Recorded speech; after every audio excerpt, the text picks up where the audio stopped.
I think we live. Let me make sure.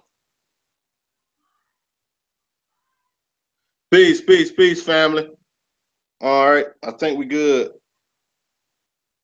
Yeah, we good. All right, peace of Black Power, family. I want to welcome everybody to another NCRBGZ Productions. I'm glad that y'all have taken the time today to be here with us. We're ready for the dialogue. It's a good day. We got a nice topic, the Black identity extremists.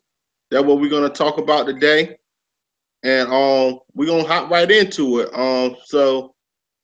First off, I just wanna say that it's been an honor and a privilege to run for the office of the Hosky Town Council at large seat. And I want to thank all the citizens who have allowed me to enter their homes and who have allowed me to lay out my platform to them. Again, I just want to thank y'all for just listening to me and giving me the opportunity just to sit down and talk and, break bread and, learn from y'all, the citizens. Because at the end of the day, every conversation that I have, I learn something out of that conversation. So I just want to thank all the citizens of Ahoskie who have allowed me to bother them, come in their house while they're cooking, or, just gave me the opportunity to speak to them and lay out my platform that I stand on and what I'm running on as the Hosky Town Council. Now, with that being said, I want to invite and allow my esteemed panelists to introduce themselves, say hi to the family, and we can go from there.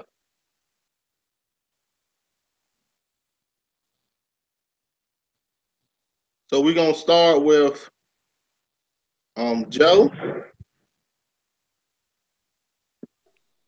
Hey everybody, as you said, my name is Joe. My mic's messed up, so I'm speaking from somebody else's.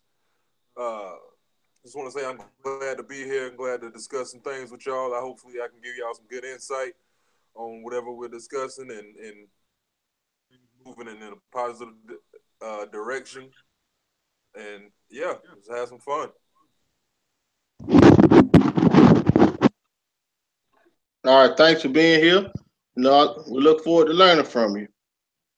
And one of the next panelists is a familiar on the starting point. You can go ahead, bro. Hey, good evening, everybody. This is Al Tariq Hayes, CEO of Starting Point. I just want to say, hey, as always, man, it's a pleasure to be here with NCRBG. Stewart, brother Jason, I know you out there listening somewhere. And everybody else who tuned in live on YouTube, thank y'all for coming in, and I look forward to the show tonight. All right. Now, with that being said, I don't know. Now we have took about like a 2-3 week vacation when we had to revamp, get some things together, and now we're ready to get back at this thing, and we're gonna come back at it full force because it's a lot going on today. And this article, I don't know if y'all familiar, but it's an article that came out maybe 2 or 3 weeks ago where the FBI had came out with a BIE article where they named it Black Identity Extremists. Matter of fact, what I'm gonna do is I'm gonna pull it up. I'm gonna go ahead and share it to the people so we can kind of like scan over it together and we can discuss it. Everybody can chime in. So y'all give me a minute, but while I'm pulling it up, I would say this, that, whenever we as African Americans start coming together and trying to do things to better ourselves, we always get hit with opposition from the COINTELPRO and to this day. So this right here, family, is an unclassified law enforcement sensitive intelligence assessment of the Black Identity Extremists. That's what they call in the BIE, Black Identity Extremists, likely motivated to target law enforcement officers. This was published August the 3rd, 2017. Now you see how off the gate they just say Black Identity Extremists likely motivated to target law enforcement officers. So off the gate, they're not saying it's for certain, but likely. Now, we know in history, whenever we have had movements, it has always been infiltrated by the FBI, counterterrorism, and usually by our own people. But we're gonna read a little bit of this stuff, and we're gonna go from there. It says law enforcement sensitive. Can y'all see this? Is this big enough for y'all to read? Yep. Okay, all right. The information marked in this document is the property of FBI and may be distributed within the federal government. Blah blah blah blah blah. I ain't gonna read all that. That ain't what I want to read. Right? Let's get on down here. All right, now here we go. The FBI assesses it is very likely Black Identity Extremists, BIE. You see how they are there? It was a BIE, crazy, a hashtag. Already done gave us acronym. Perceptions of police brutality against African Americans spurred an increase in premeditated, retaliationary, lethal. I just told that word right on up. Lethal violence against law enforcement and will likely serve as justification for such violence. The FBI assesses it is very likely this increase began following the August 9th, 2014 shooting of Michael Brown in Ferguson, Missouri, and the subsequent grand jury November 2014 declination to indict the police officers involved. The FBI assesses it is very likely incidents of alleged police abuse against African Americans since then have continued to feed the resurgence and ideological motivated violent criminal activity within the BIE movement. The FBI assesses it is very likely some BIEs are influenced by a mix of anti-authoritarian, Morris, sovereign citizen ideology, and BIE ideology. The FBI has high confidence in these assessments based on a history of violent incidents attributed to individuals who acted on behalf of their ideological beliefs documented in FBI investigation, other law enforcement, and open source reporting. The FBI makes this judgment with the key assumption the recent incidents are ideologically motivated. So, from this summary off gate, they said that the increase of alleged attacks on police is a result of incidents of alleged police abuse against African Americans. And also, it's a mix of anti-authoritarian, Morris, sovereign identity, and BIE ideology. So let me back out of this right fast. I'm gonna come back to this, but so all right, my bad. Okay, so basically, the FBI has been watching what's been going on.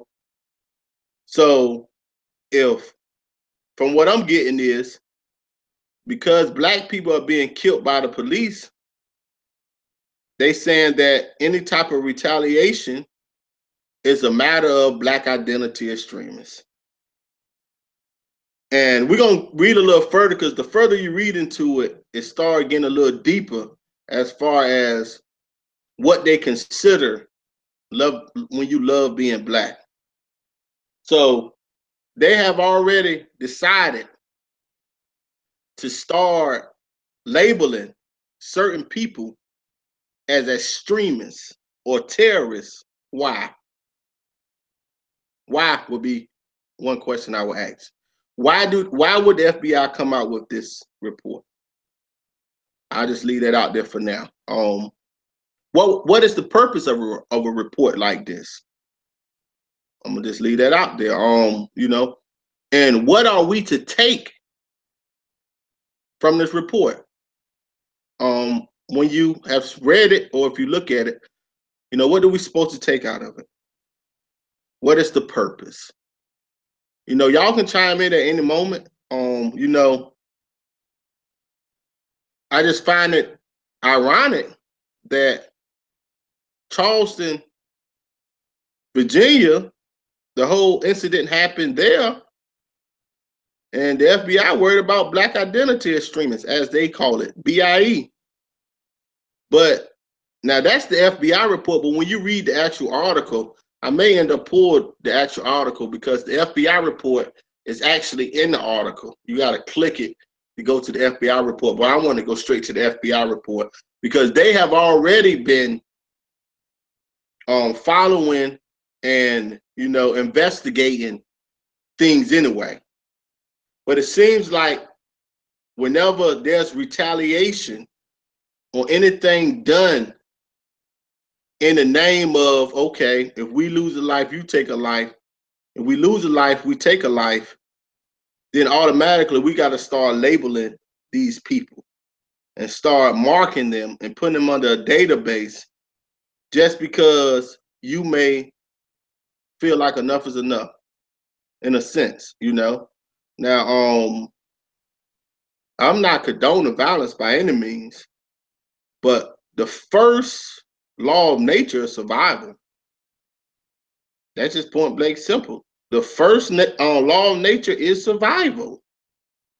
So if you have an open enemy that is constantly waging war on you,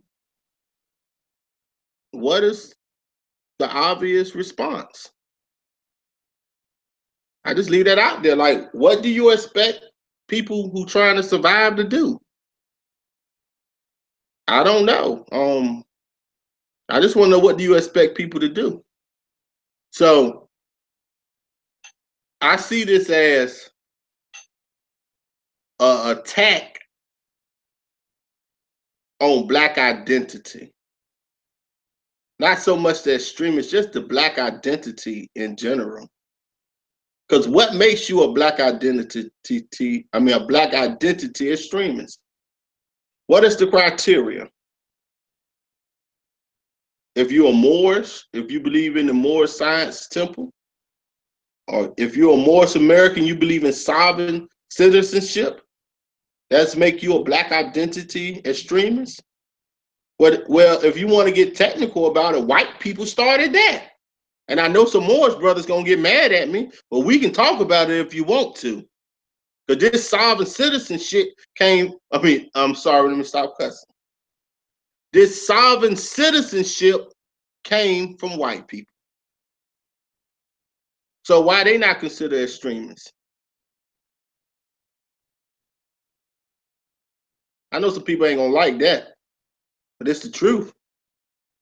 You can look back at it, and I can give you some instances in history where it was white people that started the sovereign movement, and we have just taken over it.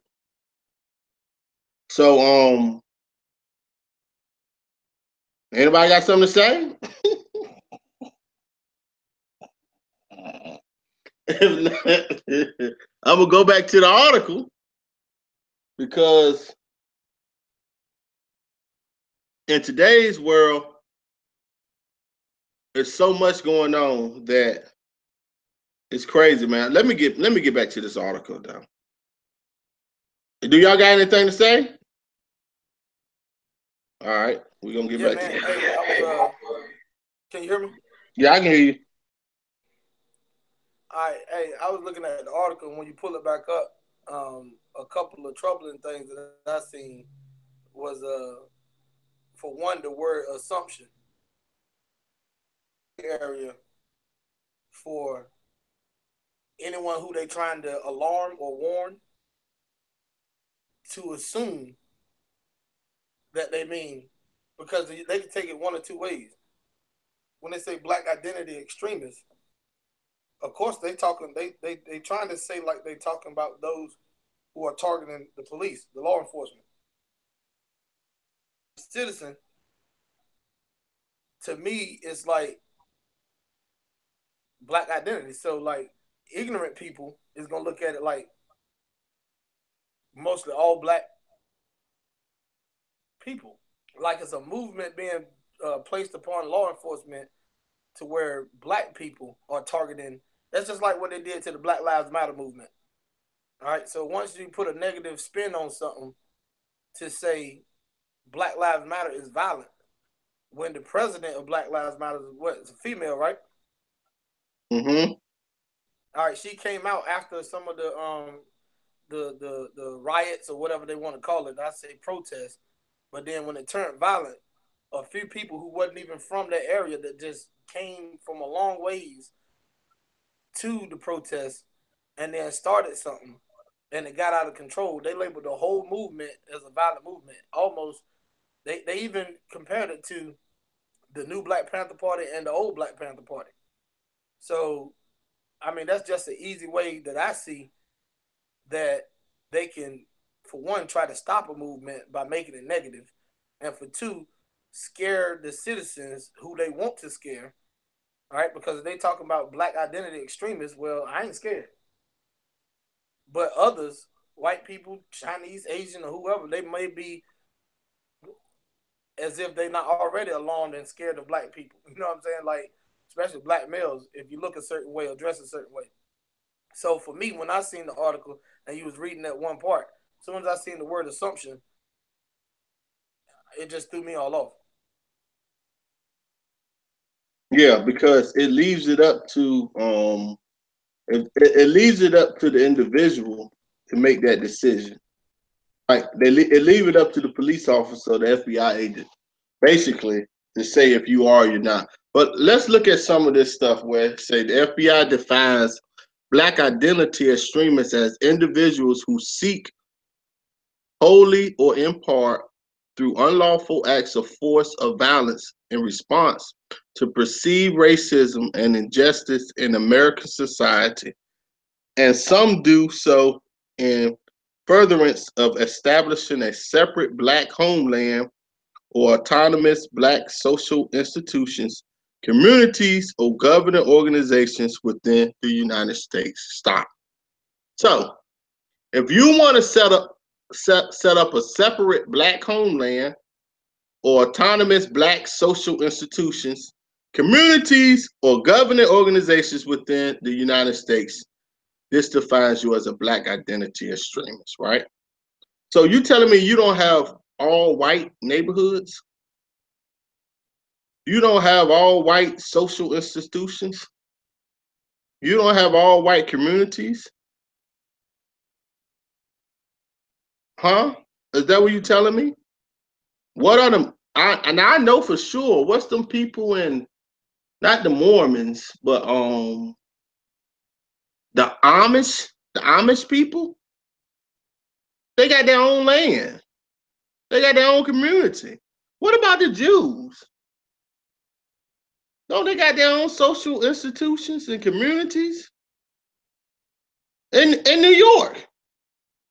Even their police cars is written like the Hebrew is written on the police cars. The schools, even the ambulances.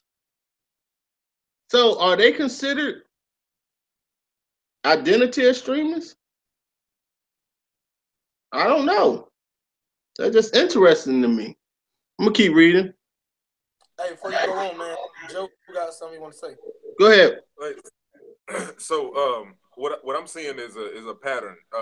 Words, certain words placed in certain places are they can hold a lot of weight. So the first paragraph you pulled up, it said alleged um, brutality. That's taking away the whole point of what any black person is doing to retaliate towards police. So when they say alleged, they mean they're already throwing out the fact that police brutality happens to minorities. And it says, let's see, let me find it. Perceptions of police brutality, throwing out the fact that it happens to minorities. So it starts off saying the perception, and then it follows with the rest of the stuff that you were saying. In other words, it's twisting words in a certain way to where if you want to have a black community and govern your own people, it's not just that. It's if the perception comes off perception of racism or police brutality, and if you're retaliating act of force or violence, that's why they proceeded with that in order to pretty much have a broader spectrum in classifying you as a black extreme or black identity extremist. Okay. I get where you're coming from. So my only question would be with the Amish people, why do the Amish people have their own land, their own institutions, their own communities, or even the Jewish? Let's say the Jewish people. Why do they have their own communities, their own social institutions, their own governing organizations within the United States? Is that not in response to the Holocaust?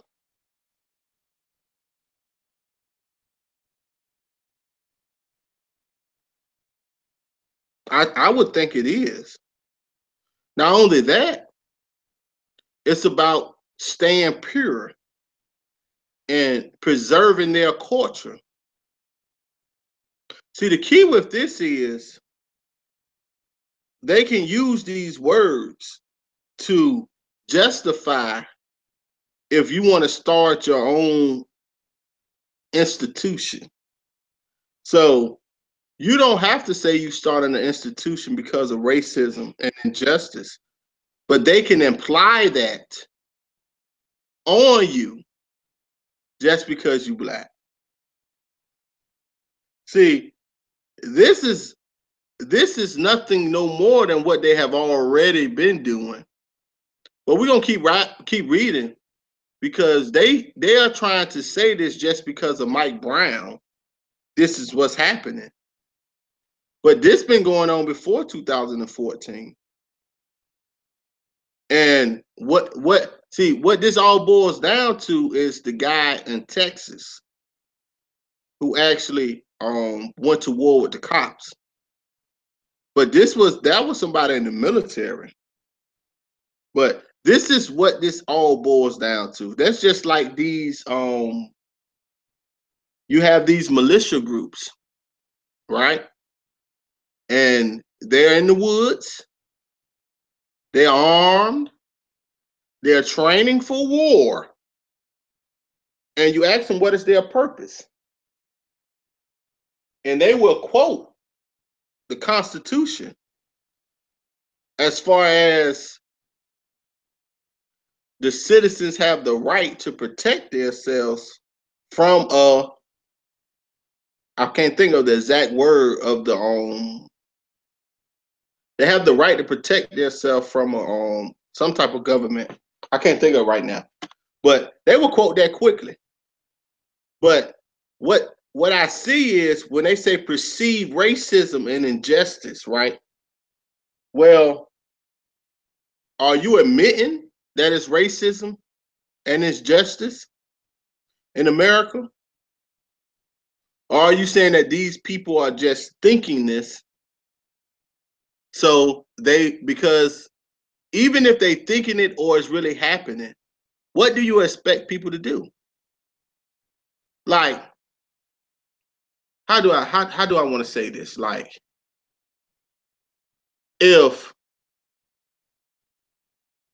you keep putting a dog in a pen, right, with hyenas, and every time that dog get in the pen with hyenas, the hyenas attack that dog, right? But every time you put a dog in a pen with other dogs, it don't get attacked. Is it wrong of the dog to want to get away from the hyenas that is racially profiling them, possibly killing the dog in the pen with the hyenas? You know, would it be wrong of the dog if the dog want to get in the pen with the rest of the dogs and leave them hyenas alone? You know, that's I don't know. That's the way I look at it. But I'm gonna keep reading. This desire for physical or psychological separation is typically based on either a religious, see, you see how you do that? Either a religious or political belief system, which is sometimes formed around or includes a belief in racial support, superiority, or supremacy. The mere advocacy of political or social positions, political activism, use of strong rhetoric, or generalized philosophic embrace of violent tactics may not constitute extremism and may be constitutionally protected. So now,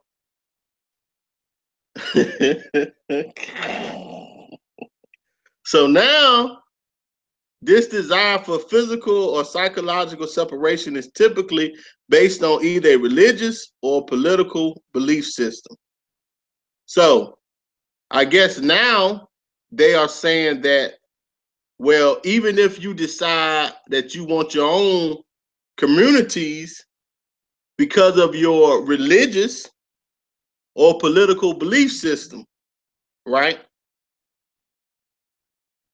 It's I they put it all together, man. So and even it says the mere advocacy of political or social positions, political activism, use of strong rhetoric, or generalized philosophic embrace of violent tactics may not constitute extremism and may be constitutionally protected. So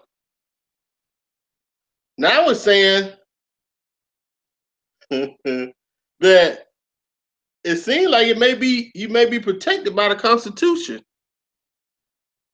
I don't know. Y'all can jump in, man, at any time because I'm trying to hold back for the end, but you like this right here is basically like, so the Jews fit this category, and I hate to keep seeming like I'm bashing them, but even the Muslims, all right, let's say the Muslims, they fit this category of their religious or political belief systems. They do. So why they're not considered identity extremists? Because they don't they don't have no perceived racism and injustice against them. I don't know, man. I don't know. This is just I'm gonna just keep reading. Y'all, whenever y'all want to hop in, hop in. I'm just keep reading Yeah, because let me ask you a question, man. The question was raised that has any more reports um, previously been put out against any other groups like this? You mentioned the Muslims, and we just curious. Has anything like this been put out before? yeah, I think so. Okay. Yeah, it would be naive of me to say no. So I really do believe that they probably have. Um, I would believe that they probably have put reports out like this before. I would say so. I would say yeah they have. I don't know for sure, but I'm gonna say yeah they have. But this goes to a bigger see. I'm trying to hold off, but this goes to a bigger point, man. The bigger point that this goes to is we gonna do what we want to do to you, and ain't nothing you can do about it. That's the bigger point, man. That's what it really boils down to. You can't separate. You cannot separate from us. But other nationalities can separate. Now, you can go to Chinatown in New York City. They got down, I mean, anywhere. I mean, you can go anywhere, man. Not only China, even the Africans that come over here, the Nigerians, they have their own little towns. So it's ironic that when it's African Americans that want to separate or do for themselves without help, it's a problem. Well, you got to look at one thing though, brother. We all know that African Americans is one of the number one buying powers as consumption of their products and services. So we're a larger threat if we separate than anyone else. So But if I can keep you dependent, meaning amongst us, right? Now I don't know, totally if that's what they're trying to do, but if that is the case, it'll make sense. Because if I can keep you dependent totally amongst us, that means you won't look at yourself as, because that's the whole thing about the American dream. We all together, but we all know that as a whole, the country is divided in many pieces. So if you, as a group, try to separate, or not even separate in land or in anything else, but in thinking, for the most part, that's the thing. You know what I'm saying? You should not think different from the American dream, or you shouldn't think different from the whole scope of what we are trying to build here. Who's building is the problem. You know what I'm saying? If I'm trying to build a narrative to say no country divided, you know what I'm saying? Then at the end of the day, when you go to thinking separately and you start to what we call wake up, then it's a problem. We've been through that. so, in other words, we have to, they are putting more barriers or in control to keep us as a permanent underclass. In other words, they're saying, slave, you're not getting out the field, boy. You can't get a master house. That's what they're saying. In other words, you're always going to be the field Negro. You're not going to be able to own the field. You get what I'm saying? You always going to be working in the field, but you ain't never going to get to own the field. So they are strategically putting stuff in place to label African Americans who decides that we want to do for self. Well, I don't know if it's so much as you won't be able to own the field. I think that what the article that now you haven't finished reading the rest of it, so I can't wait to see what else lies. But what I've heard so far is not so much as you can't own the field, is warning all the other field owners, right, to be aware of those who may be trying to take over your field. Nah, I don't get All that. right, all right. So We keep reading. Joe, I don't see that in there. all right. So Joe got something to say. Go ahead, Joe. Okay, so what this is what I personally think. I think number one is is the education of young black people. This is what will solve the majority of I said the majority, not all. It is the education. So when you go back to education, I know it's a hard thing because we've been in the system, we've been put in subpar learning situations and all of that. I'm not going to dig into that, but so from the jump, we are behind from the jump. Um, Believe, or if you want to agree to it or not, that black people and white people make up or started out making up the majority in this nation. Now we built it; they oversaw us. They were the super or whatever you want to call it. They watched us build this nation. So the the idea I'm trying to get at is that if we start learning our laws, because I guarantee that the Jews you speak of, I guarantee they know their laws. A lot of Muslim communities or African or Nigerian communities would know, because they have to know the law before they can even or know America better than any of us already know America. They know what rights they have, what can and can't be stepped on. If we start learning that from the jump, it'll put us in I think a better situation, because I've seen plenty of instances, black, white, Mexican, Chinese, when they know the law enforcement tends to back off. That's one thing law enforcement would do, or any person in any kind of enforcing situation. They will try to intimidate, and if you don't know your laws, intimidation works. That works in anything. If you don't know something about a certain subject, intimidation is the easiest way to go. I can make you do whatever I want if you don't know what you're doing. So when we start learning the way the laws are and the constitutional right, all your rights and all that good stuff, and they come and try to intimidate you with you can't do this, you can't create this, you can't start a black community, you can't start an all black whatever. It's easier to say, wait, no, I'm doing this the right way. I'm doing this. This is my constitutional right. I'm not saying that that's always gonna work. It's gonna be rough on us. We're a big majority of the country, but that's a start for me. Education. I agree. I'm right there with you, bro. I agree right there with you. You always need to know the law by all means necessary, because at the end of the day, if you know the law, it will help you. So I'm right there with you. But one thing I will say is that these immigrants have another country that's backing them.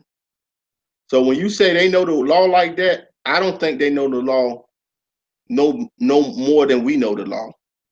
I don't think so. I don't believe that they know the law more than we do. Actually, I believe we know the law way more than they do. As far as, because we got a lot of intelligent black people that really study this law stuff. And when you deal with them more science brothers, they know that law. When I tell you, they know that Constitution.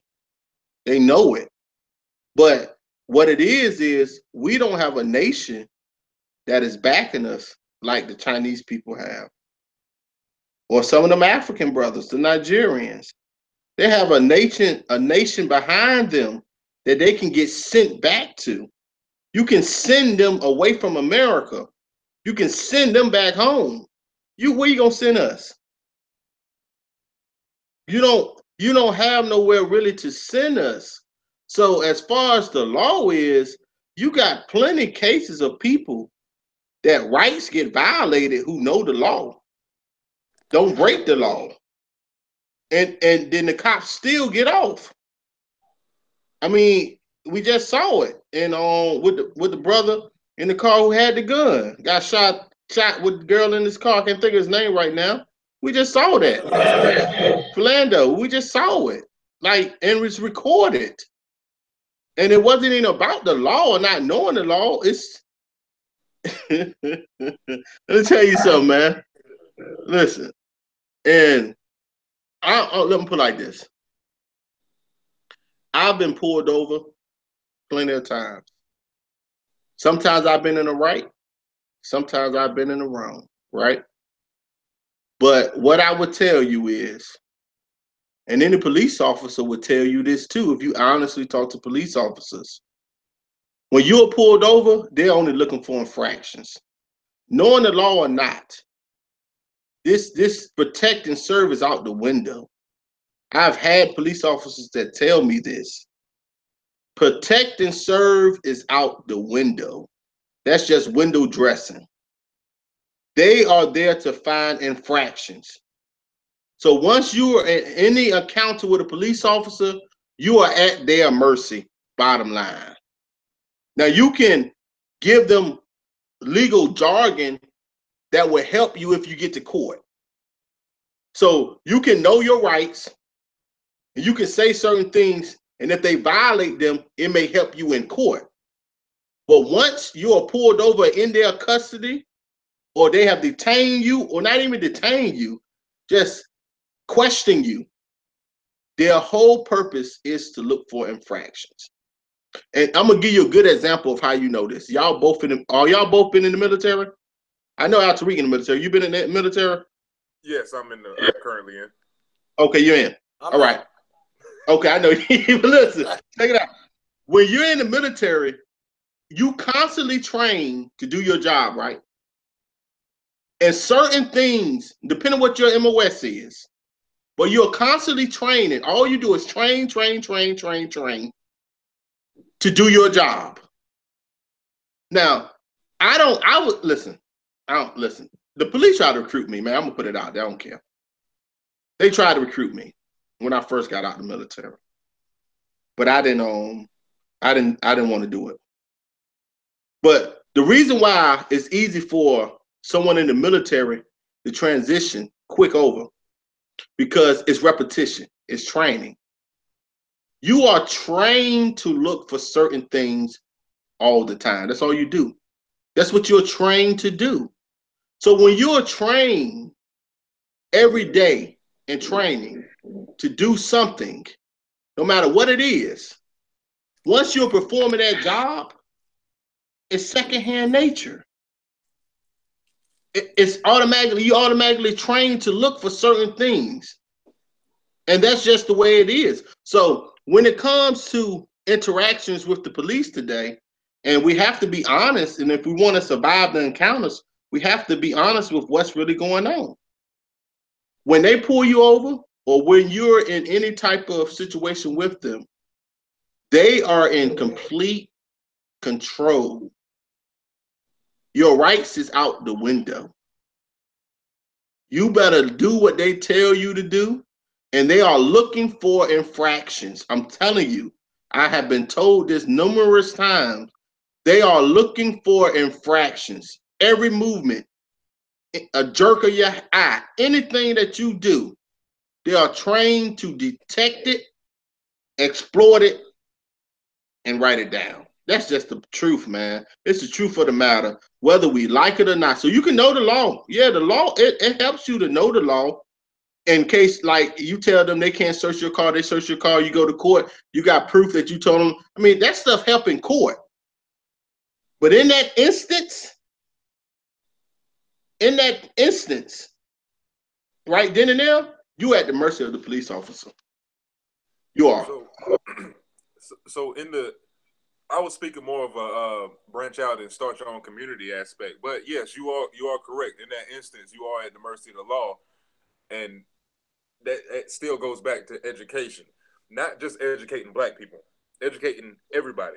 So when you educate anybody that's a police officer the correct way, I'm not talking about, hey, if he black, he might be up to something. That they need to be educated that not all black people are the same. Just like we need to be educated. Some people think that all cops are bad. Some people think that. I don't think that. I've had cop friends also, and I've been pulled over and for one thing, which was speeding when I wasn't. And my friend cop said he heard on the radio that that's not what they pulled me over for. They pulled me over because I was riding in that's 1977 Cutlass with 22-inch rims on it, and they thought I was a drug dealer. That's the reason. I was in school at the time, so that's besides the point. The point, or the thing I'm trying to say is, let's say you're Asian and you come over to America. For one, there's certain things you have to know before you even enter America. More than what I know, I couldn't pass what's the test? The immigration test or whatever it's called, the citizen test. There's certain things on that I know I can't answer. And I'm not saying, and they do their homework in order to just to get into the country. So once they're in, they get money from our government and their government or whoever, if they're backing them, they give them money also. So they already a step ahead of us. We don't get that because we already here. There's nothing we can do about that. We helped. Only the problem is that we don't get the money that the immigrants get, and the benefit of the doubt that the most immigrants, we don't get the benefit of the doubt that they get. But white people already had that head start. We didn't have that head start, so we're pretty much in a lose-lose situation. We don't know the law is as good as an immigrant coming in. We don't get that money that they're backing up, but the white people get the money, but they don't have to know the law because they already have that quote unquote white privilege, which I think is a real thing. But what I'm saying is we already 50 meters behind in a 100-meter race. We already way behind.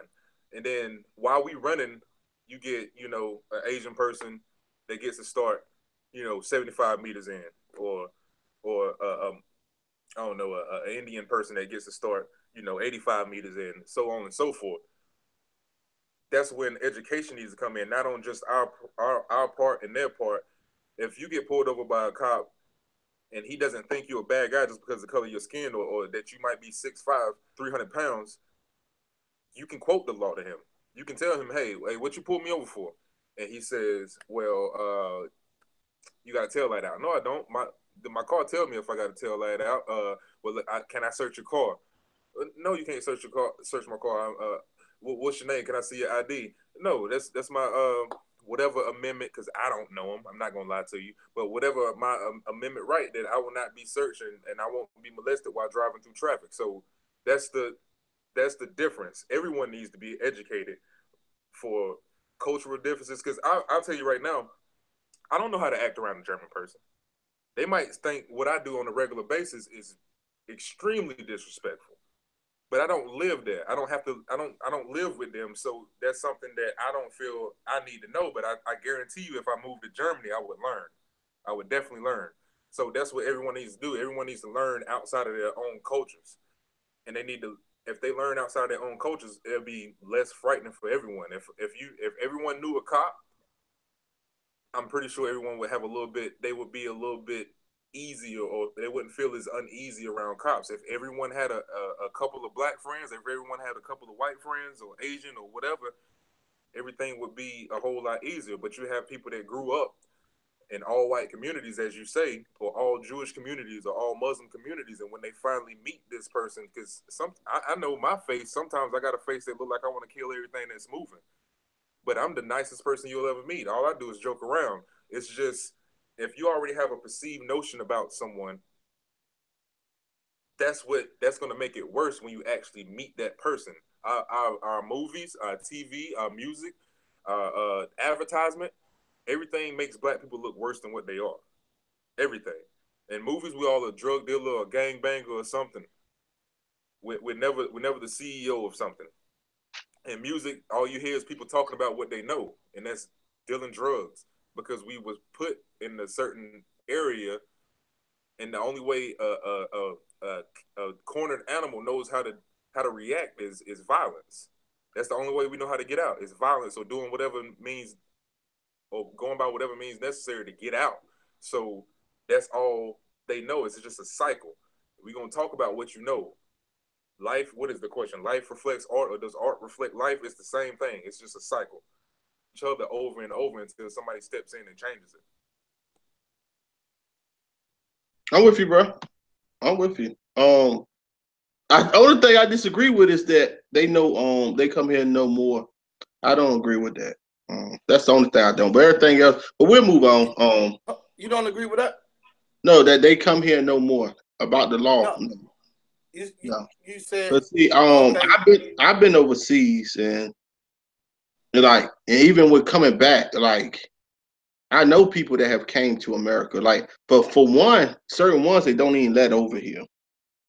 But as far as they know more about the law than we know, no. As far as them getting the loans and they do have to take a citizen test. Yes, they do. But as far as them knowing more about the law than we do, no. I don't agree with that. As a whole? No, as a whole, no, I don't. No, I don't So because I think you think more black people in the United States as a whole, not the few that went to law school, not the few that actually had higher education in any other field, but as a whole, you think we know more about the law than an immigrant coming over, studying our I country think and having to listen, pass? what I'm telling you, I think we know more as a whole than the immigrants as a whole that have came. Yes, So, without a doubt. And one thing I also think is that we're a little naive as far as to how much we know about the law, especially within the last 6 to 10 years. Now, if you want to go back 20 years, you probably got something to stand on. But with what's been going on lately, if you don't think people are studying the law to know a little bit more now, we're wrong. Like that situation he gave about him being pulled over and the cop asked to search the car, he said no and all that. What if the cop still searched the car? See, this what I'm trying to get y'all to understand. In the hood, you can tell the cop no. Last time I was pulled over, the cop pulled me over because I had my tail light was out. And it was out. So I didn't question that. I didn't question that because I'm glad you stopped me. I needed to know that my tail light was out because I didn't know it was out. So that ain't no problem. But a tail light being out is not probable cause to search a car. I know that. I know that's not probable cause because I gave him my proper ID. Everything was legit. I didn't have no warrants. I didn't have nothing. So after I gave him the paperwork, he never came back to my car. The police officer then, the same police officer that pulled me over, he didn't come back to my car. He sent somebody else. So off gate, I already knew it was something fishy going on. And then he asked me to search my car, asked me to step out so he can search my car, and I told him no. I said, what is the probable cause that you want to search my car? And the police officer told me that, well, he don't know. The sergeant just want to search my car. Again, I said, what is the probable cause? Because I know the law. There was no probable cause to search my car. They still searched my car. They called the dog, ran the dog around, and once the dog come, only thing you gotta say is the dog made a hit. That's what they said. Or the dog made a scratch. We don't know how you train them dogs. We don't know the movement that the dog make if it actually get a hit or not. I'm gonna say I don't know. How about that? I don't know. So I don't know if the dog scratched or not, but they said the dog scratched. Now I had already told them they didn't have probable cause to search my car. Why you call the dog, man? Search my car anyway. They done that anyway. After it was all said and done, they didn't give me a ticket. They ain't find nothing. They just let me go. They didn't give me a ticket for my tail light being out. Just told me to leave. Now, mind you, how you let me drive my car with my tail light out? How you let me leave? My tail light is out. That's a hazard. I shouldn't be able to drive my car, right? But you give me a warning? Let me tell you something, man. We can talk this legal jargon all you want to. But when you in that heat of that moment, they can go around that legal guard jargon. It may save you in court. I admit. When you go to court, it may save you. It may save you. But at that moment, no. Ain't no saving, man. Yeah, And I do not believe the immigrants come to America and know more about the law than we do. I do yeah, not believe that. I think that knowing the law definitely don't help you in the heat of the moment or in the instance. I mean, because I've seen video of people who I don't know if they saying what they saying is true because I don't know the law like that. But I've seen video of people who are being harassed or asked to do certain things, and they're quoting. I'm talking about in code 1749, da da da da da da da, and they still don't help them. So I do believe the law out on the street, on the beat, don't help you at all. Like I agree with what you said, is that knowing the law only can help you if you make it to court. But that's the problem. Many of us ain't making it to court. Somebody else is standing in our place at court. But guess what? Those individuals, and this is a problem that we have, that I've seen constantly over and over, those individuals who are supposed to be standing in our place because we 6 feet under, they don't make it to court because they take a settlement of 3 million, 4 million, 5 million. You know what I'm saying? And I also understand that the law can only help you if there are more people in the court who are fair and on your side. And that's the side of justice. Not on your side because you black, none of that. But I'm talking about on your side and just want justice to be served 100%. If you don't have that balance of people in the courtroom, you can know all the law you want to. Your lawyer can know all the law that he needs to. But if you got the right people on a jury or the right people on the bench, the law goes out the window. This is just a quick thing. Why I think that immigrants would know they know more about our American culture more than we know about theirs. Is everybody in the world? I agree with that. Listen, I agree with the culture part. The culture, but the law part, and our politics and our laws. Everybody in the world knows who President Donald Trump is. Everybody knows who President Barack Obama was. Everybody knows President Bush. Everybody in the world, even people in draws that live in huts, know who them people are. Who runs Canada? Who's the Chancellor of Canada? Anybody know? Nope. Only person you know is Kim Jong-un, whatever, because he threatening to blow us up. You know Russia because, we kind of scared of Russia. Worried about what they're going to do. What about China? Kim Jong-un. No, that's North Korea. That's North Korea. So that's just a small, what do you call it? Like, that's just a microcosm of what it is. We don't know nothing about them because as Americans, we arrogant. We live in the best country in the world. So they say. Oh, yeah, so they say. Or so let me ask you a question, though. Let's say you was going to travel to China. If you was going to travel to China, you wouldn't look none of that stuff up? I wouldn't, no. Personally, I'm not trying to say that just to prove my point. That's not what I'm doing. But me, I honestly, I don't. If you're going to travel to China, I wouldn't. I'll be honest. If I was going to live in China, yeah, I definitely would, because ignorance of the law is no excuse. Yeah, I used the wrong word. I used the wrong word. I meant move. Like the immigrants come to America and they move into America. So the way I look at it is, if you're going to move somewhere and you plan on relocating there, you're going to make sure you understand where you're moving at. But to say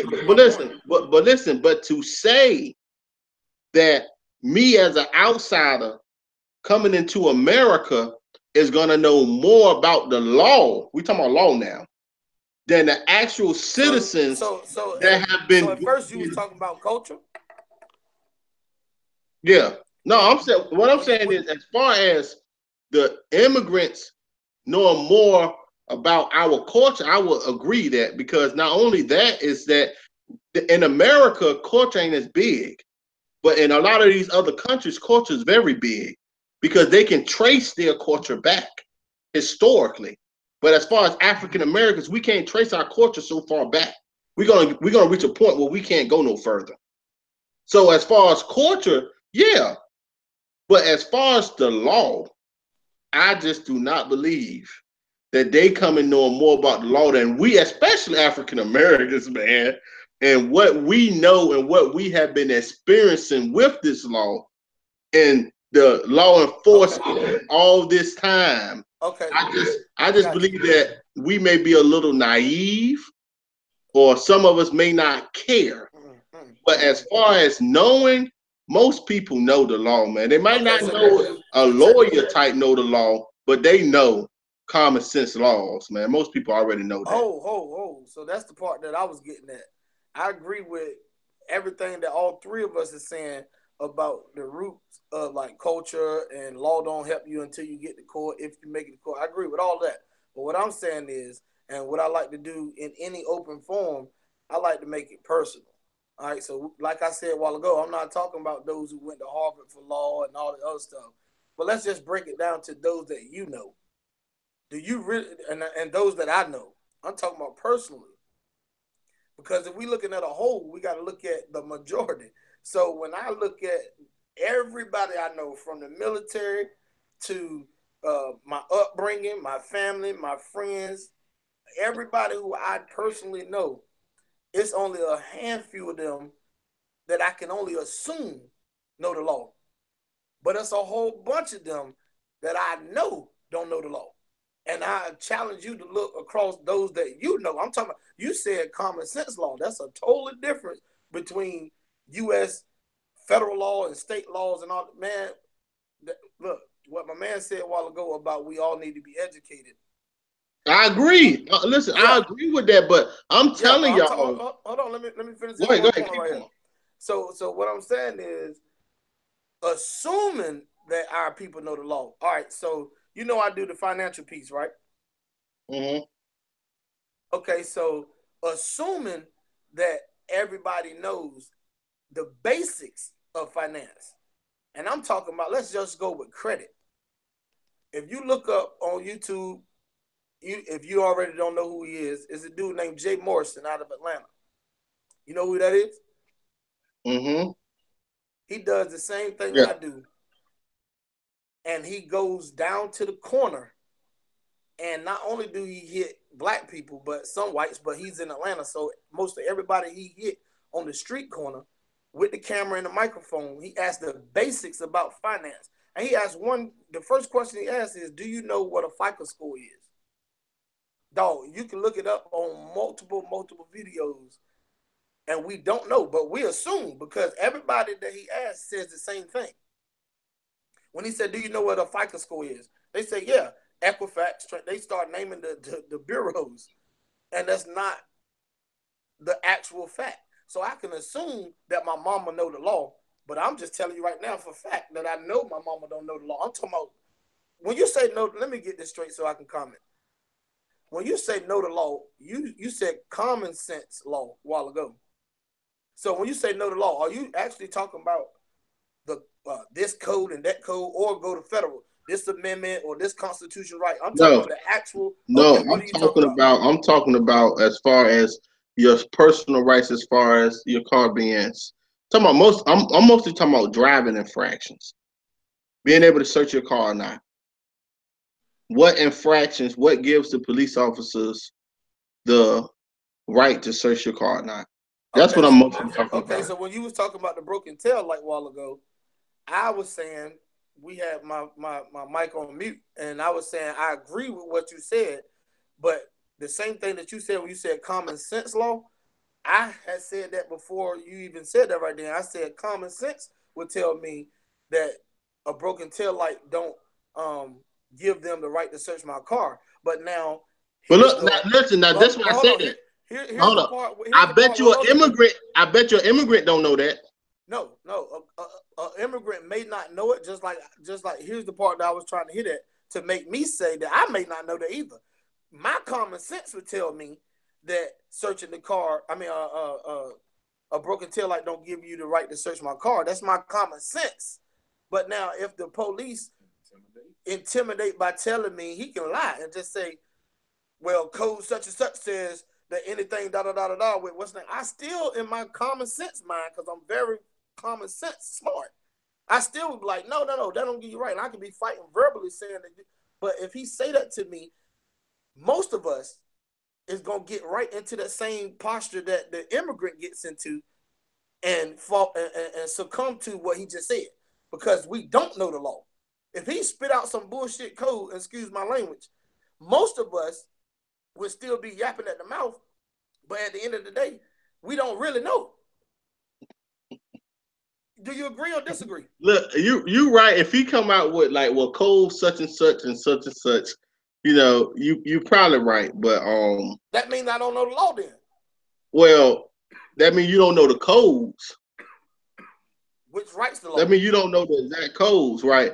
So when it comes, listen, when you're talking about the exact codes, shit, half police officers don't even know the codes. If you want to get technical, but I understand your argument. But at the end of the day, I understand your argument. I understand where you're coming from. But my thing is that like, depending on the incidents, how far are you talking about know the law? I just don't believe that immigrants come here with a better knowledge of the law than the actual citizens. I just don't believe that, and I haven't witnessed it either. I haven't seen no immigrants like these Haitians over here. We got Haitians over here now, or these Mexicans over here, right? The Mexicans, they say no speak English. So whatever part of the law they know, they don't speak no English. You get what I'm saying?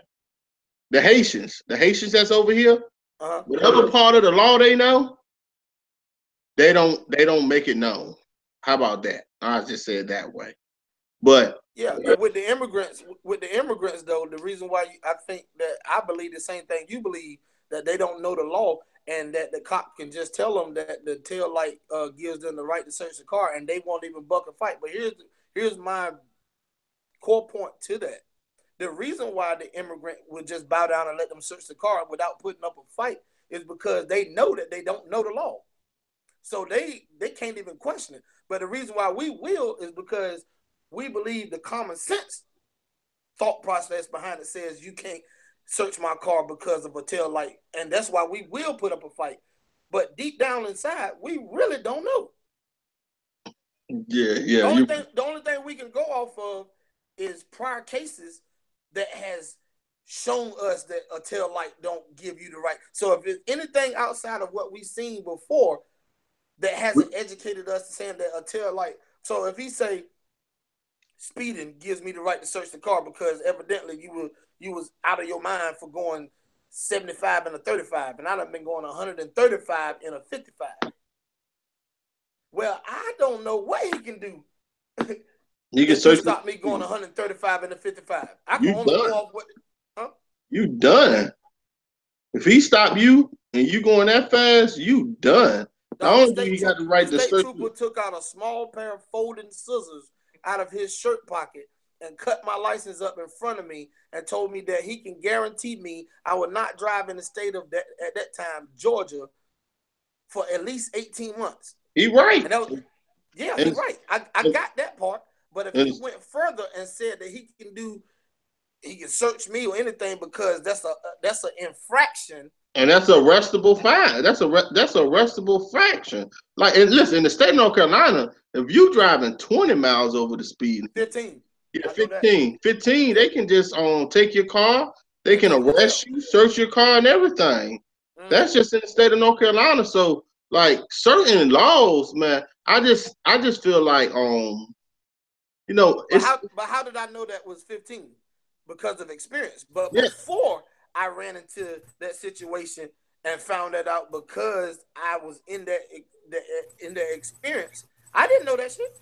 Well, I knew it, and I ain't never got caught over going 15, but I knew it, and I had been told. I don't forgot who. Talking about the majority of us. Yeah. Hello. Sure. Hello. Who that? Ashley, Jason, Hood. J Hood. I heard somebody.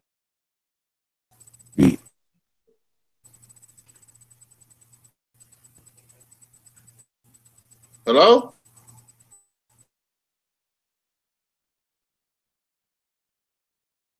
You in here?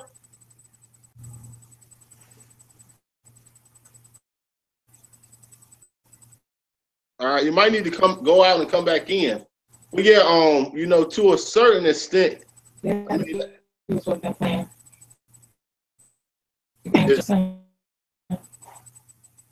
real. It's real choppy, man.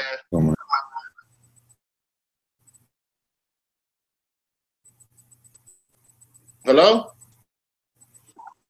Yeah. Are you good now, man? You want to say something? Go ahead. You talking to me? Yeah. You good now? First you were choppy. I can hear you good now. Nah, just fill me in. What's going on, man? I just got home. Yeah, we just talking about the black identity extremists, and we just talking, killing time, talking about just small talk and the law, you know. But you're real janky, man.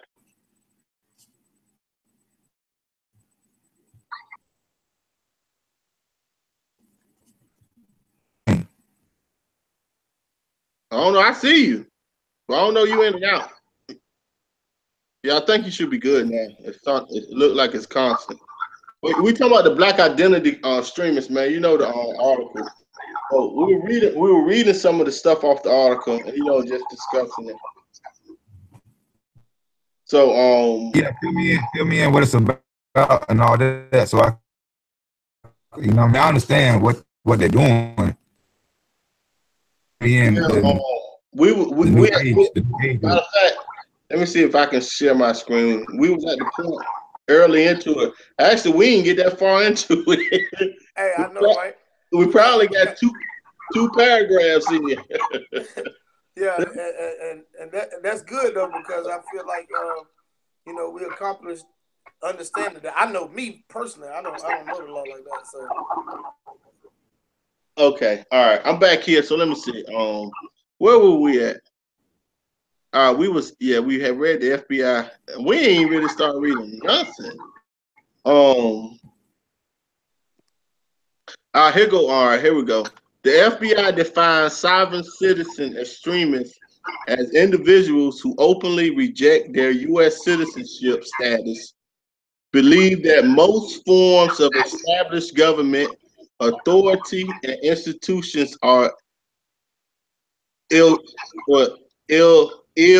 illegitimate, and seek wholly or in part through unlawful acts of force or violence to further their claim to be immune from government authority. The more advocacy of political or social positions, political activism, use of strong rhetoric, or generalized philosophic embrace of violent tactics may not constitute extremism and may be constitutionally protected. So this right here, what they talking about, is mostly for the Moorish science people who reject their U.S. citizenship status.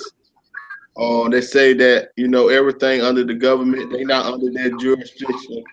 That's what this is mostly for. That paragraph right there, from what I'm getting, this is mostly for the sovereign citizen movement. That's what C is basically talking about.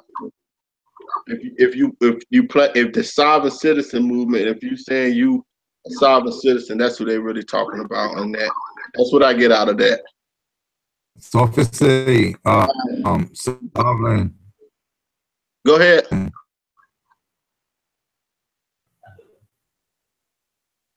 Go ahead. You got it. Go ahead. Can you hear me? Yeah. It's a sovereign citizen. Yeah. You said, or what? I'm gonna pull it back up so you can see. It's basically saying the sovereign citizens that the sovereign citizens, like they don't want to be a part of the government. They basically denounce the law, saying that they don't want their birth certificate and stuff like that. But then it says or movement, right? Yeah. So that don't mean you gotta be a sovereign citizen. Just the movement alone. You know what I'm saying? You don't have to be. You don't have to say that you want to be you want to have birth certificate. It's basically saying a movement. Oh yeah. Listen. Yeah. That we covered this. Let me read this. This you talking about? This right here. This right here says it right here. The FBI says is very likely black identity extremists' perception of police brutality against African Americans spurred an increase in premeditated, retaliatory, lethal violence against law enforcement, and will very likely serve as justification for such violences. But hold on, that ain't what I wanted to read. I don't want to, hold on, let me get to it. Listen, you gotta understand, they're gonna make these laws after they done killed innocent black men and women in the streets. Yeah, but hold on, let me read this to you right there. This the part right here. It says the FBI defines black identity extremists as individuals who seek wholly or in part through unlawful acts of force or violence in response to perceived racism and injustice in American society, and some do so in furtherance of establishing a separate. Here we go. In furtherance of establishing a separate black homeland or autonomous black social institutions, communities, or governing organizations within the United States. That right there is what they're saying. If you got a black institution, if you're trying to make a black community or any type of government organization in response to perceived racism and injustice, that you know, you're considered a black identity. So how you going? So why would they do that after they have committed injustice? Because this is all about. I ain't got to my bigger point yet, but the whole purpose of all this, it's a bigger point to all this. It's a bigger purpose to this BIE article. It's a purpose to why they came out with this, and I still haven't got to that. But it's a purpose to it though. But they basically are starting to label people.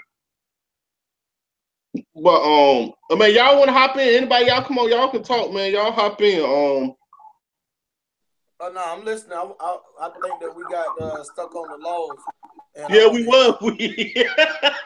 Yeah, and I want to hear the the rest of the article. Man, I don't know if I'm gonna get through all this, but let me see. All right. Hey, Jay, what up, man? How you doing?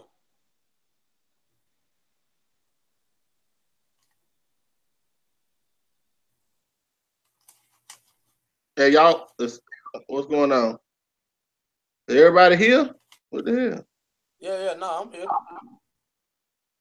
Okay. Well, hold on. Something wrong. All right, that's what's been going on. Hold on. Here we go. We right now. Okay. All right, here we go. This intelligent assessment focused on individuals with BIE ideological motivations who have committed, targeted, premeditated attacks against law enforcement officers since 2014.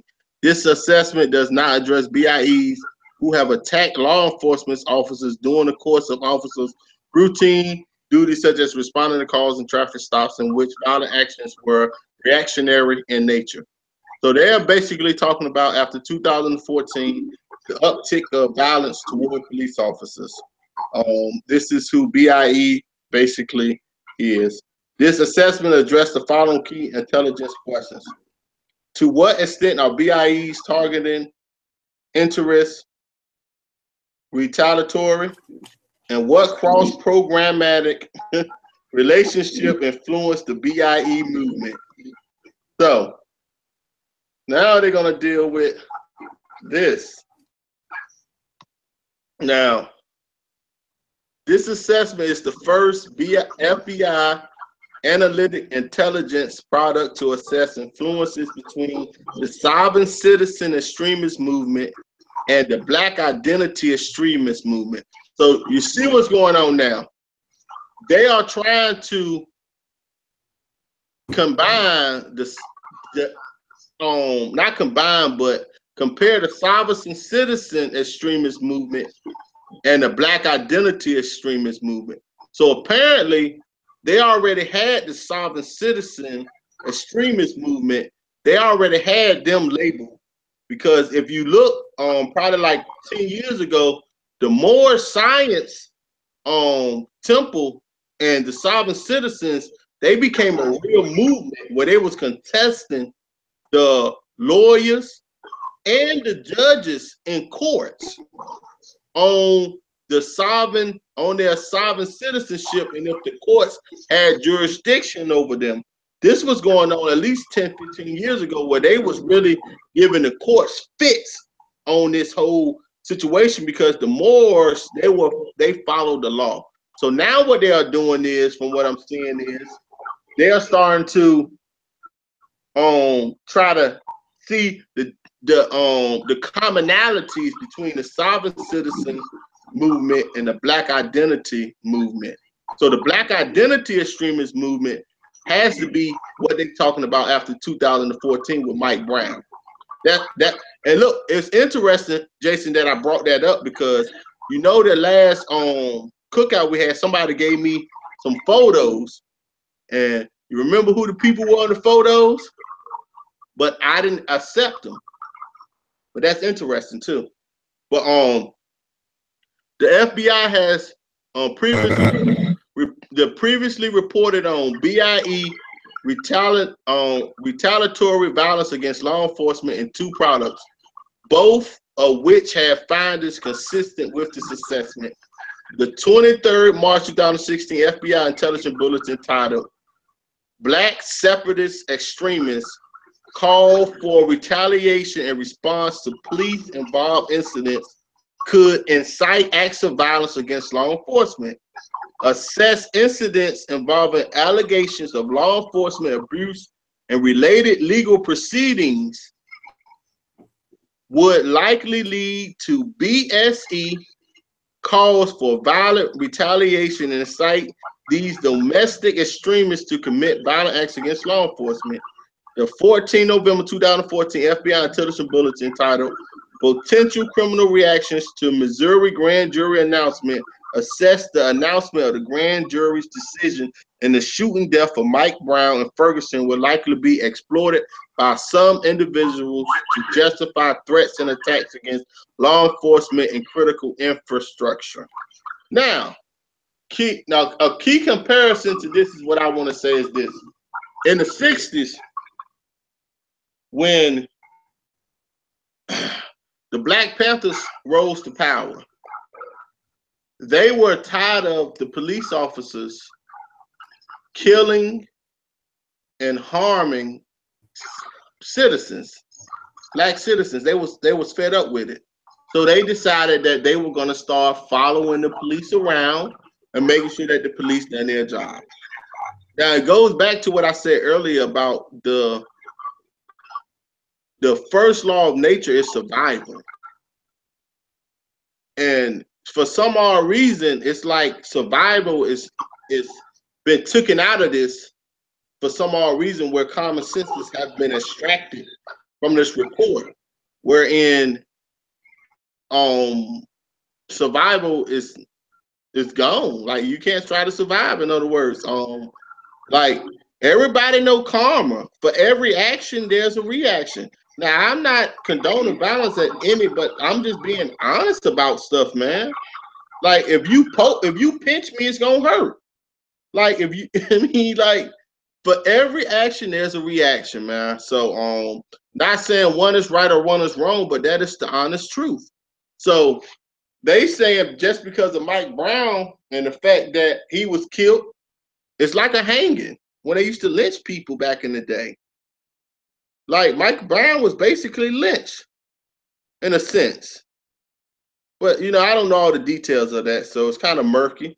But at the end of the day, the brother was killed. Didn't nobody go to jail behind it. So it's like somebody being killed. But basically, they saying that after that happened, it's certain people that want to use this to exploit other individuals and start, threatening attacks against the police officers and the law enforcement in general. Y'all can jump in at any time. Because I think it's gonna get interesting when they start talking about the programmatic relationship influence in the BIE. That's probably when it's gonna get real interesting.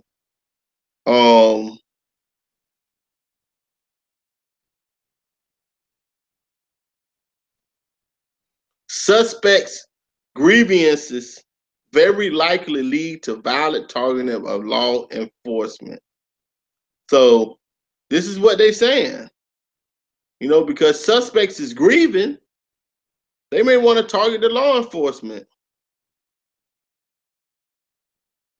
Now it says the FBI judges it is very likely BIE perceptions of police brutality. You see, they used the keyword perceptions. Oh, this ain't police brutality. Y'all are perceiving this as this ain't really happening. This ain't really happening. This ain't police brutality against African Americans have become ongoing drivers for the BIE movement since 2014, resulting in a spike of BIEs intentionally targeting law enforcement with violence. In all 6 targeted attacks since 2014, the FBI assesses it is very likely the BIE suspects act in retaliation for perceived past police brutality incidents. Even though 5 of these attacks occurred following controversial police shootings of African Americans by white police officers, BIE targeting of officers was not in every incident based on their specific race. So here now everybody talk about Michael Johnson. He who ambushed and shot 11 police officers, 11 law enforcement officers, killing 5 in downtown Dallas, Texas, during a First Amendment protest, protected protest, before being ultimately killed by police. He was killed by a drone. But the 5 deceased officers were white. The planned public event was protesting recent officers involved shootings of African Americans in Louisiana and Minnesota.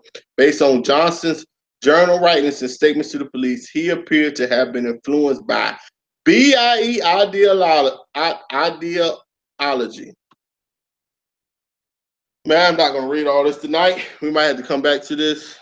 During a standoff with police, Johnson told police negotiators he was upset about recent police shootings and white people and expressed his desire to kill white people, especially white officers.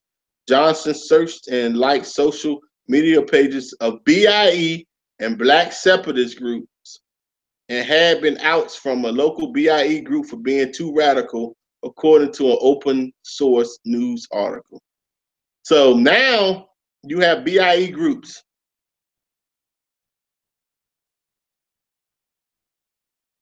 You have BIE groups, and apparently Michael Johnson was a part of some of them groups.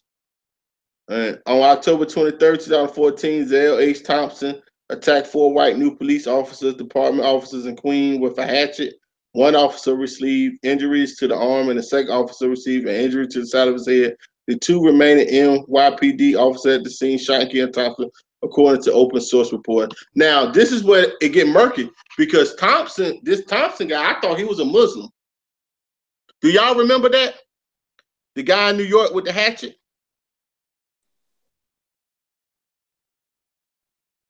Anybody up here?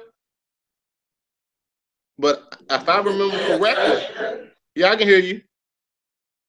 Yeah, The guy who had the hatchet, he was a Muslim. Just so that's interesting. They threw that in there. I just watched that. I remember that because he was on the streets with the hatchet.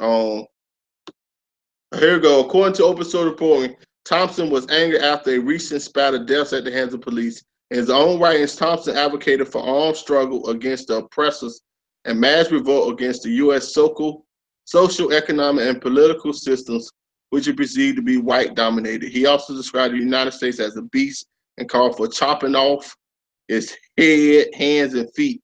NYPD observed tattoos on Thompson's body that indicated he was affiliated with a black separatist extremist group, and pocket litter indicating he may have been associated with another black separatist group, according to law enforcement reporting. So now I already know. I told y'all the more sovereign citizen ideology. They already been assessing them. I already know this. The Morris, and that's interesting. That's very interesting. But I'm gonna stop here, y'all. I'm getting sleepy. Maybe we'll use this. We'll finish this another day. But I'm not gonna sit here no longer on that. Now y'all want to say something, but I just want to say that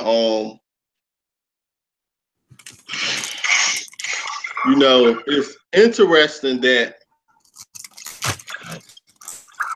you know they come out with this article at the time they come out with it. It's interesting that they come out with it when I don't think it's been that many attacks on police this year. But I know that police still have been killing innocent people. I know that much. Now, I'm not anti-cop. In case anybody believe that, you're wrong. I'm not. I'm not anti-cop. I'm anti murder. If you're killing people and getting away with it, I'm against you. Bottom line, I am anti people who are using the law to murder people and getting away with it. That's what I'm against. I'm all about justice and equality. I'm not for anybody that's gonna misuse and abuse their position to kill people and get away with it and cover the shit up. That's what I'm not for.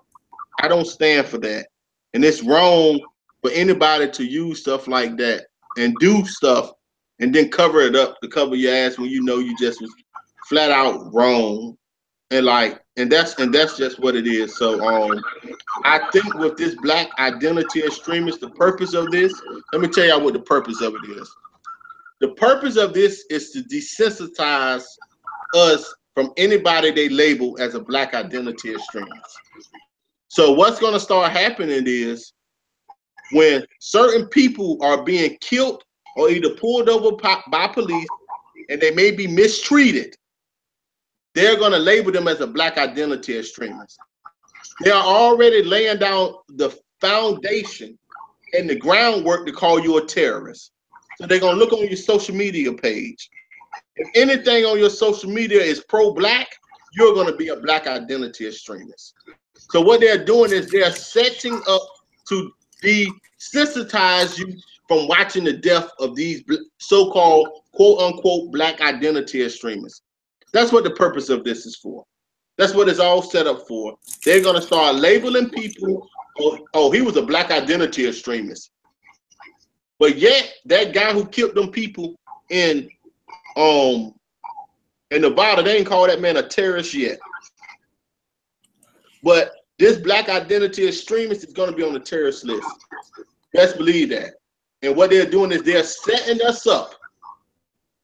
So when they start cracking down on organizations that are pro-black, that's basically what they're telling you. If you are pro-black, you are a black identity extremist. So all them other murky terms that they use, you can use them terms all you want to, but you know what? That can apply to anybody if you say so. You can throw that on people and it don't matter. You can just throw it on them. Anybody that watch an unarmed person get killed in cold blood and the murderer gets away, and just because you feel a certain way, because we have a history of this happening, it'd be something else if this was something that has never happened before and it just happened. But this is something that happens on a consistent basis.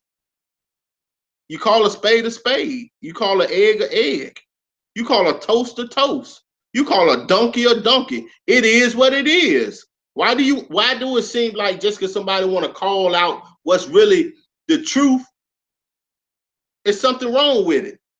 But yet, our country can go to other countries and tell them what they is doing.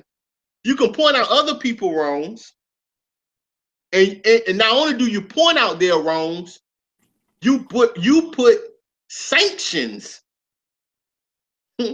Actually put military soldiers on these people's land. But yet, right here on your own soil, it's perceived. Everything is perceived. It ain't actually happening. All these people are crazy. So in other words, boy, you better stay on that plantation. You ain't leaving Master House.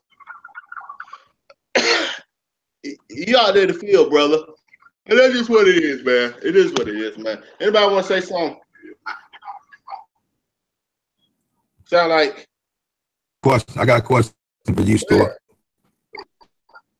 Is NCRBGZ on that list? You hell yeah, we up there. Huh? We up there. We up there without a doubt, man. Because we're trying to uplift our people, and we tired of seeing our people down and out. Hope, and you know what I'm saying, not believing they to come up out of, you know what I'm saying, without having somebody giving them a handout. I mean, is that why we're on the list? Yeah, we up there because we, you can't tell black people to get that together. What are you talking about? You can't get off that plantation. No, y'all gonna stay in that field, pick that cotton. No. I mean, but listen, Harriet Tubman couldn't get what she got to if she didn't get off that damn field. Say that again. You were breaking up. Harriet Tubman couldn't get off that plantation if she didn't get off the field. Yeah, but they don't want another Harriet Tubman. Don't you understand that? Harriet Tubman is a black identity extremist. What are you talking about? Yeah. Listen, man. Listen, it is what it is, man. What we gotta understand is that the Constitution is being ripped up. The Patriot Act, and I'm not gonna get into this a lot, but the Patriot Act is rolling back a lot of quote unquote rights that we had. The Patriot Act is taken away from it. They're amending stuff, and they're constantly evolving, because whether we like it or not, we're in a police state. Whether we like it or not. I mean, but it is what it is, man. That's reality. And in a police state, stuff like this happens. They have to allow the cops to get off, because the cops still need to be able to follow that order. Whether it's right or wrong, they want them to make that judgment. Whether it's right or wrong. And they have to protect the police officers after this is done. Because if they do not, Joe got something he want to say too. All right, if they do not protect the police officers, then the police officers is not going to perform their jobs. They're going to feel as if they are not being protected. So they're not going to follow the orders. That's just like anybody. That's just like me. If you hire me as your security guard, right?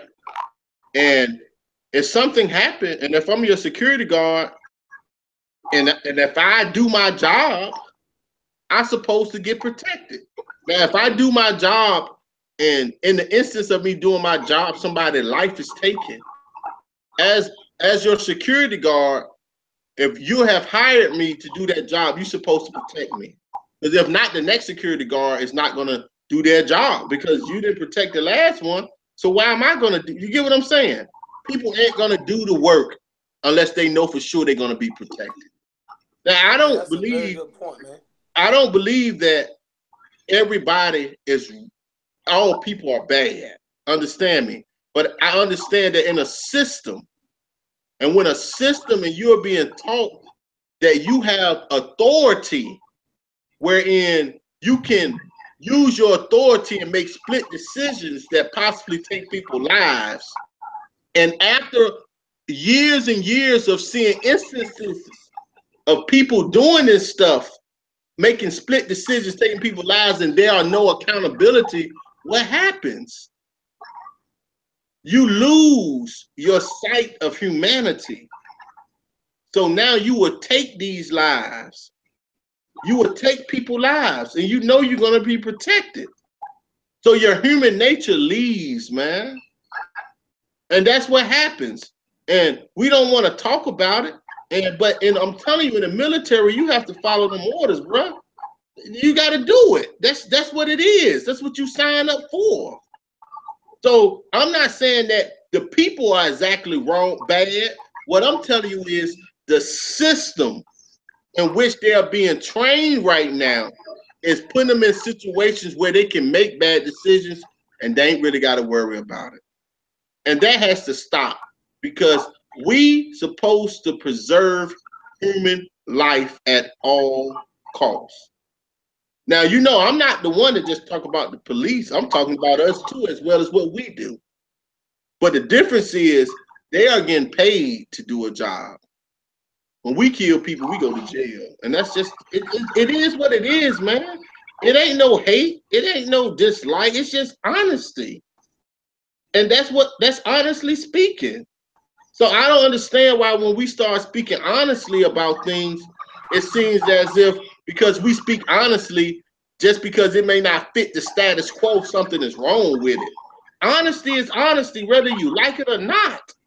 Whether I like it, whether anybody like it, when it's the honest truth, it's the honest truth. And truth gonna stand on its own. Truth don't need nobody to approve it or not. Truth is truth. And that's just the way it is, man. But that's where I'm at with it. And that's the world that we living in. So when people talk about police state, we already in a police state. We already here. It ain't a police state coming. No, we already in a police state. But anybody, y'all can go ahead. Anybody want to go ahead? Y'all go ahead. Well, what I took from the article or whatever that was, the report that came out.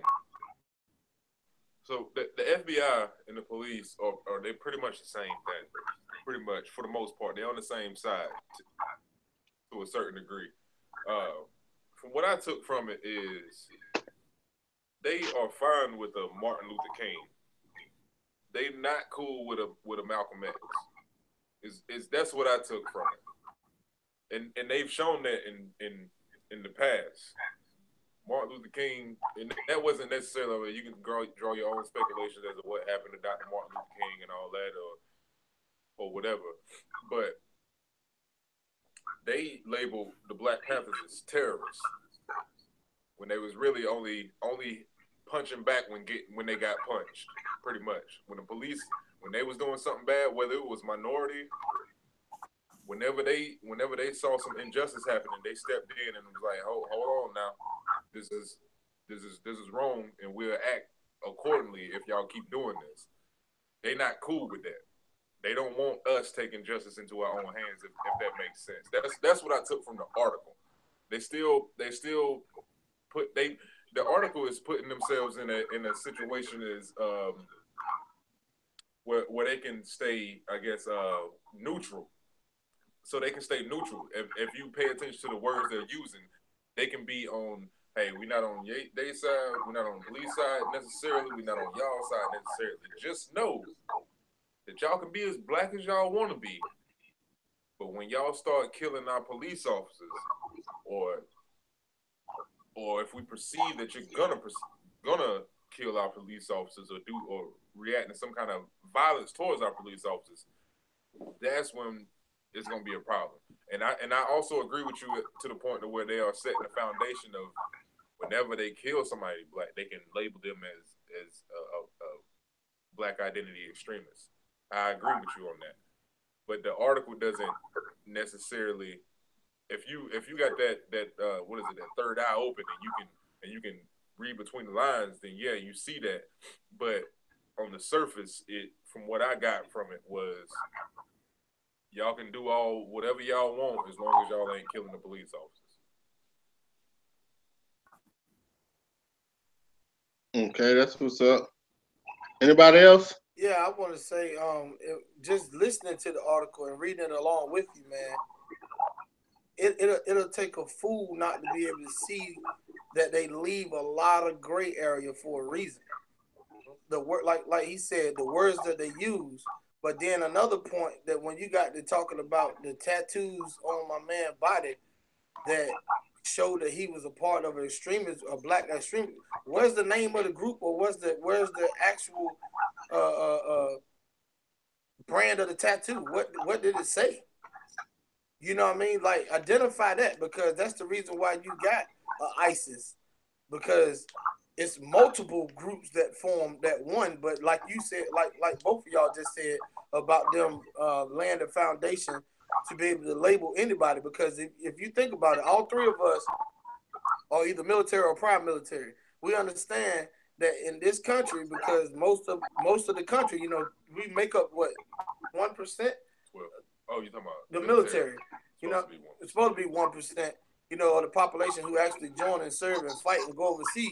But if we think about it, when they show on the news an ISIS member killed, the regular citizens over here who are not military, they don't even question, well, what made him ISIS? Was it his attire? Was it the actual group he was in? Was he really in the ISIS group? It don't matter, because it's already been put out that he's in ISIS. Once you got a name, and we've been had a name, the BIE don't change the game for me, because they've been labeling you as the big black tough guy, or they've been labeling us as the violent terrorists amongst the streets. So when they kill one of us and label it a BIE, ain't nobody gonna question that.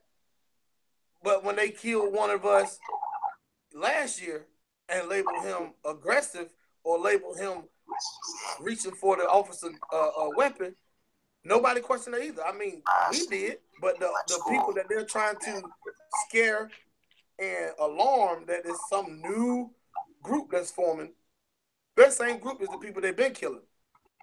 You know what I'm saying? So they don't have to say now that you reach for no gun. They can say that and you already know how Hollywood is. Hollywood is a part of everything that we do, or everything that they do.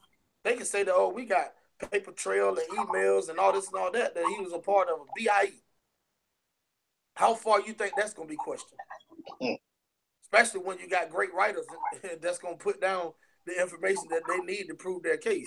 So I agree with everything. But last thing I want to say, man, I always come back to this.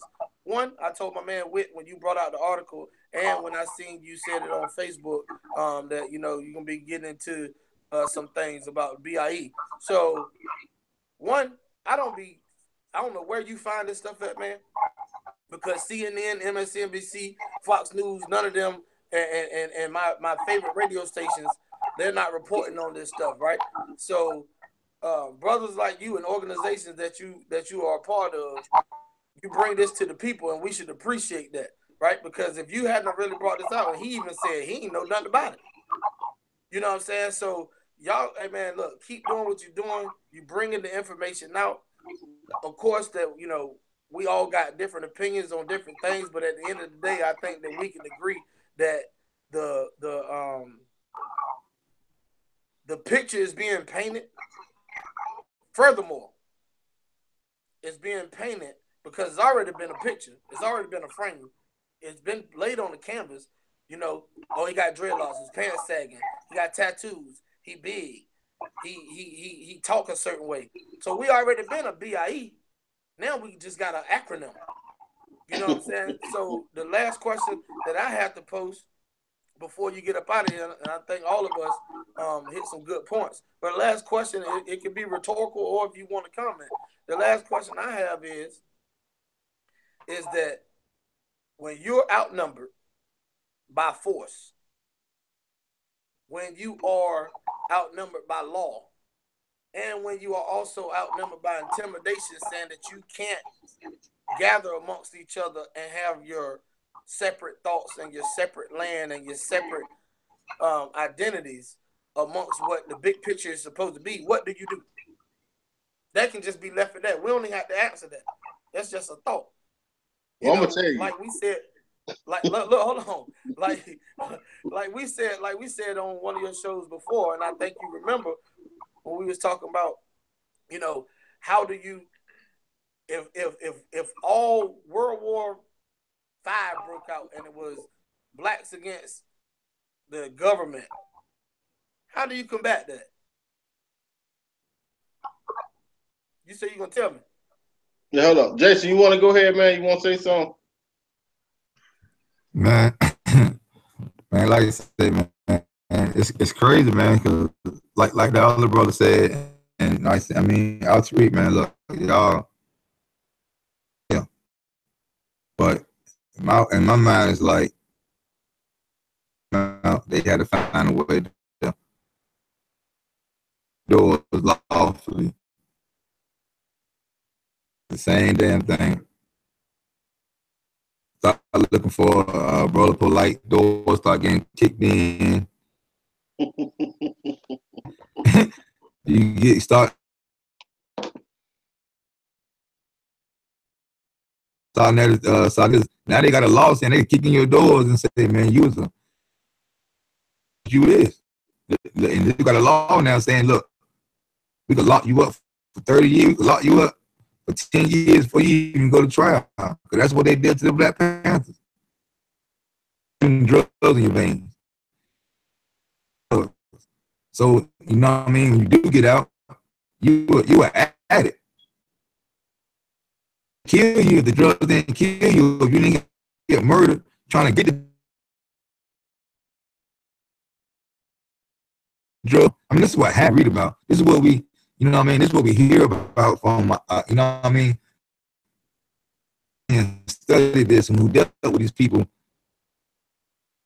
you know what I'm saying, who walked with Malcolm X. This is, look, it ain't been so long that these brothers was walking with us. And you know what I mean, it's crazy, man. Like I said, like, man, it's crazy. They make laws. You know what I mean? This is what it is. This is what they're doing. Y'all, everybody's exactly right. Shoot, who knows what's coming next? Know what's coming next.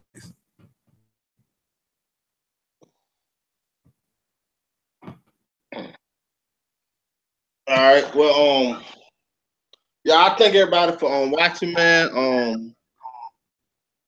Hope y'all tune in next week. You know, we'll have another show. You know, the whole thing is we never lose hope. And one thing about our people is we very resilient. If we were able to survive being taken, marched from East Africa to West Africa, you gotta imagine how big Africa is. Some of the slaves that came from the Congo or inner part of Africa, they were marched from East Africa into West Africa. Those that survived, only the best of the best was able to survive that long march from East Africa to West Africa. Those that survived when they arrived to West Africa, some of them were shipped out in 2 weeks because in peak seasons, they had ships coming every 2 weeks getting slaves. And then some, they had to wait 3 months for the ships to come. So only the best of the best survived that march from East Africa to West Africa. Only the best of the best was able to last until the ships got there. Then only the best of the best was able to survive that 3-month ride on the ship to wherever they was going to, in the horrible conditions that they were in. So once the ships landed on the Caribbean islands, only the best of the best survived that whole ordeal. Understand that, y'all. So even once they landed on the Caribbean islands, only the best of the best survived that march from the Caribbean islands into the South Americas and to the North Americas. Only the best of the best survived. Only the best of the best survived slavery. Only the best of the best was able to survive that time throughout slavery. And guess what? Even after slavery, Jim Crow, only the best of the best was able to survive that.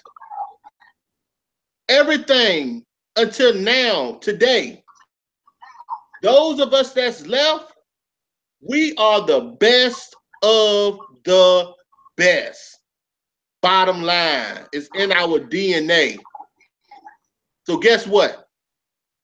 Anything else that come, we shall survive, no matter what it is, because we are the best of the best. And we have been engineered through whatever we have been going through until this moment today to survive no matter what comes next. And everything that we have been going through is gonna make us who we supposed to be. And it's also gonna glorify who we are. And that's all I'm gonna end this tonight, family. We are the best of the best. So BIE ain't gonna stop us. Y'all don't understand, buddy. I don't care if you're talking about nuclear war, because in African spirituality, they have deities or gods that's in charge of nuclear war. They actually have deities that's in charge of artificial intelligence. Bottom line, y'all, we the best of the best. No matter what happens, no matter what situation come before us, our Geno is going to survive. So all this that's going on is only going to make us the best of the best. And we're going to continue surviving, man. Ain't nothing that can come before us is going to totally destroy us, because we are made of and come from the best of the best. And with that, man, I want to say peace. I thank y'all for being on the show tonight, man. I thank y'all for staying up here. I like what's his name? Joe. I like you, bro, man. I like for you to come up here more often because you got a different perspective. So it's always good to have different perspectives, because you never want somebody to agree with everything you say. You always want pushback, because it's always good to help sharpen people, you know, at the end of the day. Al Tariq, man, I thank you for being here. Man, I thank you for coming. It's 11:40. We've been up here a long night. But we're going to end this show saying we the best of the best. We are the best of the best. Hey, thanks for having us. And with that being said, man, peace and Black power. Peace.